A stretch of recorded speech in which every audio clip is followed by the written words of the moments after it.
हाय दोस्तों, ये कहानी राजस्थान की कोटा शहर की एक भूतिया हवेली के बारे में है। और इस कहानी के मुख्य पात्र है संग्राम सिंह।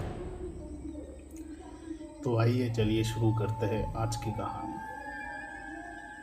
इस कहानी में ये हवेली राजा महाराजा के समय में बनाई हुई थी, लेकिन पिछले 18 सालों में इस हवेली में आज तक कोई भी रहने के लिए नहीं आया।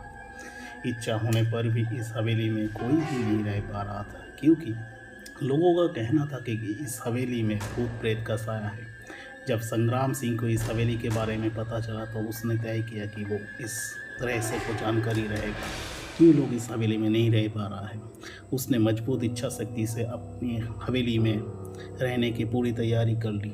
जब उसने हवेली के अंदर जाने के लिए पैर आगे बढ़ाए तो दरवाजे पे किसी अनजान व्यक्ति ने उसे रोक लिया और नज़दीक जाके बोले, कौन हो आप और किधर जा रहे हो? संग्राम सिंह ने जवाब देने के बजाय उसके सामने सवाल किया, जी आप कौन? मेरा नाम अर्जुन सिंह है और मैं यही पास में रहता हूँ। संग्राम सिंह ने कहा, अच्छा, मैंने सुना है ये एक भूतिया हवेली है और यहाँ कोई नहीं आ पाता है, इसलिए मैं इस हवेली में रुकने के लिए फैसला किया है। अर्जुन सिंह ने कहा, जी हाँ, आपने सही सुना है और आप भी अंदर मत जाइए। मेरी माने तो आप अभी वापस लौट जाइए, यहाँ बहुत खतरा है। ये सुनकर संग्राम सिंह खुश हो गए और जैसे उन्हें कोई लॉटरी लग गई। अर्जुन ने उसकी खुशी को देखकर बोला, आप क्यों खुश हो रहे हो? आपको तो भूत का नाम सुनकर डरना चाहिए। शायद आपको पता नहीं होगा कि मैं भूत प्रेत में काफ़ी दिलचस्पी रखता हूँ। अगर इस हवेली में भूत है तो मैं अंदर जरूर जाऊँगा और सारी सच्चाई का भाई पता भी लगाऊंगा। इतना कहकर संग्राम सिंह उस हवेली में चले गए। अंदर जाके संग्राम ने अपनी बैग को साइड में रखकर हवेली के चारों ओर देखने लगा। सारे रूम को चेक कर लिया। बाद में ड्राइंग रूम में आके सोफे पे बैठ गया। उसने वहाँ बैठकर दारू के 2-4 पैक लगा लिए। वही अचानक उसके रूम पे लाइट ऑफ बंद होने लगा, लेकिन संग्राम ने उस पर ध्यान नहीं दिया। थोड़ी देर बाद दूसरा बाल्ब चालू बंद होने लगा, फिर तो हवेली के सारे लाइट चालू बंद होने लगे। ये सब देखकर संग्राम अपनी जगह से खड़ा हो गया और संपूर्ण सचेत हो गया। अचानक उसके सामने एक छोटा टेबल हवा में उड़ने लगा। करीबन 6 फुट का ऊपर उड़कर वो गोल गोल घूमने लगा। संग्राम ने तुरंत ही अपनी जगह बदल दी और दूसरे ओर चला गया और वहीं जाके गिरा वो टेबल। सोफा दीवार पे टकराया और संग्राम बच गया। अचानक सब कुछ शांत हो गया।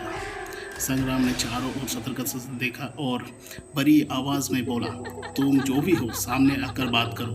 वही एक बड़ी परछाई उसके सामने आई। संग्राम ने उस परछाई को देखकर बोला, कौन हो तुम और क्यों मारना चाहते हो मुझे? परछाई, तुम्हारी भूल के कारण। संग्राम, मेरी भूल?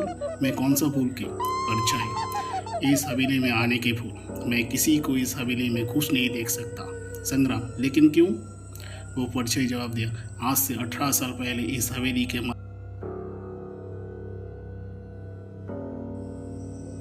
नहीं थे। इस कारण की वजह से मेरी आत्मा इस हवेली में भटकती रहती है। मैं किसी को भी इस हवेली में रहने नहीं दूंगा, क्योंकि इस हवेली में मेरा खून हुआ था। इस हवेली में जो भी रहने के लिए आएगा उसका मौत होगा। संग्राम ने कहा, मैं तुम्हें अपने असली रूप में देखना चाहता हूँ। तुम्हें मारने से पहले मैं ये इच्छा अवश्य पूरी करूँगा। और उस परछाई ने एक भयानक डरावना रूप ले लिया। उसका चेहरा इतना भयानक था कि संग्राम भी एक क्षण के लिए डर गया था, लेकिन दूसरी क्षण में उसने अपने आप पे काबू पा लिया। बाद में संग्राम ने अपनी जेब में से सफ़ेद पाउडर निकाला और भूत के ऊपर फेंक दिया। भूत के ऊपर पाउडर पड़ते ही वो जलने लग गया। बारी बारी ज्वाला उठने लगी। वो बहुत जोर जोर से चिल्लाने लगा और बाद में पूरी तरह से जल गया। उसके बाद संग्राम ने चैन से सांस ली। जब संग्राम को सही सलामत हवेली से बाहर आते देखा, अर्जुन को आश्चर्य हुआ। अर्जुन ने संग्राम से पूछा, तुम कैसे जिंदा हो? जब संग्राम ने अर्जुन को कल रात की घटी घटना पूरी तरह से बताया और बोला, ये हवेली अब भूतिया नहीं है,